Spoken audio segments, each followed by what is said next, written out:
Hi guys, ചെമ്പനീർ പൂവിൽ നമ്മുടെ രവീന്ദ്രൻ്റെ നില ഗുരുതരാവസ്ഥയിൽ തന്നെ തുടർന്നുകൊണ്ടിരിക്കുകയാണ്. സർജറി എത്രയും പെട്ടെന്ന് നടത്തണമെന്നാണ് ഡോക്ടർ ആവശ്യപ്പെട്ടിരിക്കുന്നത്. 4 ലക്ഷം രൂപയാണ് സർജറി നടത്താനായി കെട്ടിവെക്കാനായി പറഞ്ഞിരിക്കുന്നത്. ഇതിനിടയിൽ രവീന്ദ്രൻ്റെ നില ചെറുതായി ഗുരുതരാവസ്ഥയിലാവുന്നുണ്ട്. രേവതി അദ്ദേഹത്തിനായി ശയനപ്രദക്ഷിണത്തിലാണ്. 4 ലക്ഷം രൂപയാണ് ഹോസ്പിറ്റലിൽ കെട്ടിവെക്കാനായി ആവശ്യപ്പെട്ടിരിക്കുന്നത്. അതിനായി സച്ചി എല്ലായിടത്തും പോയി നോക്കുന്നുണ്ട്. പലിശക്കാരൻ്റെ അടുത്തെത്തിയെങ്കിലും അദ്ദേഹത്തിന് ഈട് നൽകാനായി ഒന്നുമില്ലാത്തതിനാൽ പണം നൽകാനാവില്ലെന്ന് പറയുന്നു. പിന്നീട് എവിടെ നിന്നാണെന്നറിയില്ല, സച്ചി കുറച്ച് തുകയുമായി ഹോസ്പിറ്റലിൽ എത്തിച്ചേരുന്നുണ്ട്. രേവതിയും അമ്മയും അനിയത്തിയും കൂടി ഏതോ സന്യാസിയൊക്കെ പോയി കാണുന്നുണ്ട്. അദ്ദേഹത്തിന് വേണ്ടി പ്രാർത്ഥിക്കാനായിരിക്കണം, പൂജകളോ മറ്റെന്തെങ്കിലുമൊക്കെ ചെയ്യാനായിരിക്കണം പോകുന്നത്. സച്ചിക്ക് കുറച്ച് പണമേ സംഘടിപ്പിക്കാൻ കഴിഞ്ഞുള്ളൂ എന്നാണ് തോന്നുന്നത്.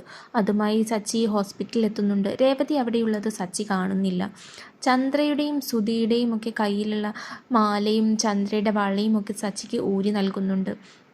കുടുംബത്തിൻ്റെ ഈ ഒരു അവസ്ഥയിൽ ഒരുമിച്ച് നിൽക്കാൻ പറ്റാത്തതിൻ്റെ സങ്കടത്തിലാണ് രേവതി.